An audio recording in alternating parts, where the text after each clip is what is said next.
निर्भीड स्वराज्य टीव्ही, पर्याय आमचा, निवाडा तुमचा। मलकापूर शहरातील हकीमी मल्टीस्पेशालिटी हॉस्पिटलमध्ये महात्मा ज्योतिराव फुले जन आरोग्य योजनेतून शस्त्रक्रिया होऊन मरण पावलेल्या महिला रुग्णांच्या नातेवाईकांना 40,000 रुपयांची मागणी करत मृतदेह तब्बल 6 तास अडकून ठेवल्याची घटना मलकापूर शहरात घडल्याने संतप्त प्रतिक्रिया उमटत आहे। याबाबतची माहिती रुग्णांच्या नातेवाईकांनी शिवसेना उभाटा शहर प्रमुख गजानन ठोसर, माजी नगराध्यक्ष ॲडव्होकेट हरीश रावळ यांना देताच त्यांनी हॉस्पिटलमध्ये मृतदेह पैशांसाठी अडवून ठेवल्याचा जाब विचारत हॉस्पिटलची तोडफोडचा इशारा देत मृतदेह उचलून नातेवाईकांच्या ताब्यात दिलाय।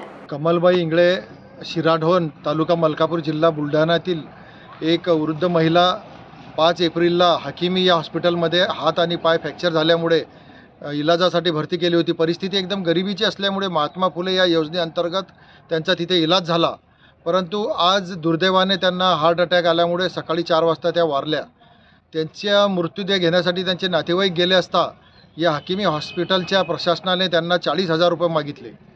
त्यावेळी त्या लोकांनी मला आणि आमचे शहर प्रमुख गजानन ठोसर उबाटाचे त्यांना बोलावलं। आम्ही तिथे गेलो। आम्ही त्यांना म्हटलं की तुम्ही जर इलाज महात्मा फुले योजनेअंतर्गत केला तर पैसे कशाचे मागताय? ते म्हणे नाही, आम्हाला 40,000 रुपये पाहिजे तरच आम्ही बॉडी देऊ। त्यावेळी आम्ही तिथे गरम झालो। आम्ही सांगितलं की इतकं चांगलं हॉस्पिटल झालेलं आहे, आम्हाला तोडायला नका लावू। जर तुम्ही आमच्या हातात आमचा मृतदेह दिला नाही तर आम्ही इथले तोडफोड करू। आणि आम्ही तिथली त्या बाईचा मृतदेह आमच्या नातेवाईकांच्या ताब्यात दिला आणि त्यांना सांगितलं की पैसे मिळणार नाही, जर योजनेमध्ये तुम्ही पैसे घेतले तर परत पैसे घ्यायचा काही संबंध येत नाही। माझं भाऊ आता एक गोष्ट सांगायचं, मी सध्या पुण्यालाही असंच एक मोठी घटना झाली होती आणि आता एक मलकापूरला हकीमी हॉस्पिटलला एक घटना झाली। तर तुम्हाला असं वाटतं का की हे खाजगीमध्ये असं सगळीकडे चालू आहे? असं सगळीकडे असंच चालू आहे। काही आमचे संबंध असल्यामुळे जास्त बोलता येत नाही, परंतु मी प्रत्येक मलकापूर शहरातल्या ग्रामीण भागातल्या नागरिकांना आवाहन करतो की अशी कुठेही लूट असेल तर मला तुम्ही बोलवावं। आम्ही आमचे मित्र गजानन ठोसर आहे, आम्ही तुम्हाला न्याय देऊ। आणि हे जे पैशाच्या नावावर लूट करता, शासनाची फसवणूक करता आणि गरिबांना लुटता, त्यांना आम्ही वठणीवर करू।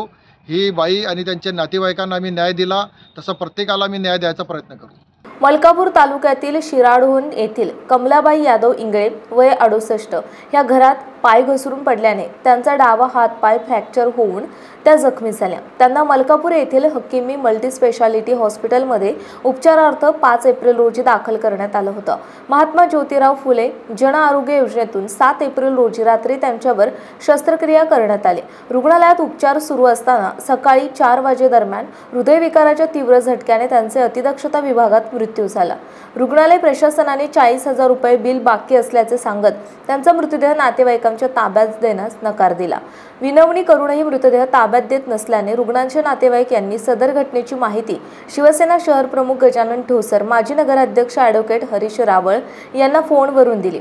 शहरातील उभाटा गटाच्या शिवसैनिकांनी तात्काळ हॉस्पिटलमध्ये धाव घेत मृतदेह अडकवून ठेवण्याचा जाब विचारत हॉस्पिटलची तोडफोड करण्याचा इशारा दिला आणि मृतदेह उचलून नातेवाईकांच्या ताब्यात दिला। मी अनंत नारखेडे, कमलबाई इंगळे हे 4 वाजता मृत्यू झाले। आम्ही 4 वाजतापासून 7 वाजतापर्यंत त्याला विनवणी केली की आमची डेड बॉडी आमच्या ताब्यात द्या, पण त्यांनी दिली नाही। हकीमीवाल्याने ते पैसे मागत होते 40,000। आम्ही गजभाऊ ठोसर, हरीश रावळ यांना बोलावले तिथे, त्यांनी त्यांना धमकवले, मग त्यांनी आम्हाला डेड बॉडी दिली आमच्या ताब्यात। तुमच्या कोण आहे ह्या वारल्या? ह्या आजी आहे माझी। आणि त्या हॉस्पिटल कशाचे पैसे मागत होते? कशाबद्दल पैसे पाहिजे म्हणे? ऑपरेशन केलं म्हणत त्यांचे पैसे मागत होते। मग ते जर योजनेत होते तर मग पैसे का बरं मागत होते? ते म्हणत ते असं म्हणजे ऐकतच नाही, आम्ही काही सांगत होते आमच्या ऐकतच नव्हते ते। पण गजभाऊ ठोसर, हरीश रावळ त्याच्यामुळे आम्हाला योग्य मार्गदर्शन मिळाले। याबाबत मात्र हॉस्पिटल प्रशासनाने या आरोपांचं खंडन केलं। सदर महिलेचे अनेक कागदपत्र जमा करणे बाकी होते। या महिलेचे शासनाकडून अप्रूव्हल घेणे बाकी असल्याने कागदी प्रक्रिया करण्यास वेळ लागल्याने मृतदेह देण्यास विलंब झाल्याचं हॉस्पिटल प्रशासनाने म्हटलंय। मात्र आम्ही रुग्णाच्या नातेवाईकांना 40,000 रुपये मागितले नाही असंही रुग्णालयाचे कार्यकारी अधिकारी अनुप मालपाणी यांनी म्हटलंय।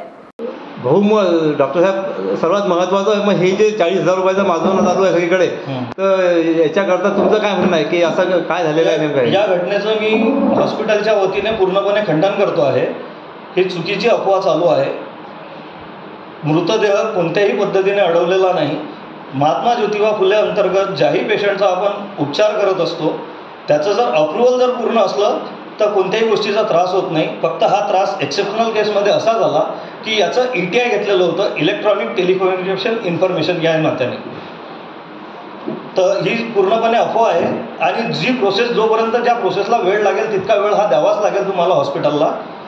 आणि तो वेळ लागला कारण की गव्हर्नमेंटचा स्टाफ इथं 9 वाजता 9:30 वाजता इथं आला, 9:10ला, आणि 9:35 मिनिटाला मृतदेह हा त्यांच्या ताब्यात दिला. आता मला एक सांगा, तुम्ही इथे काही राजकीय पक्षाचे पदाधिकारी इथे आले होते, त्यांनी काही केलं तर ही अशी घटना झालेली आहे की नाही? पहिले याच्यापासून सुरुवात करा मग, की काही राजकीय पक्षाचे पदाधिकारी, काही समाजसेवक, राजकीय पक्षाचे पदाधिकारी आणि जे समाजसेवक, राजकीय समाजसेवक जे आहेत ते जे आले होते तर त्यांना पेशंटच्या नातेवाईकांनी फोन केला होता. नातेवाईक आम्हाला वारंवार डिस्चार्ज करण्यासाठी हे करत होते. मी त्यांना स्वतः वैयक्तिक मी पेशंटच्या नातेवाईकांशी बोललो इथे की जी प्रोसेस आहे त्या प्रोसेसला वेळ लागेल.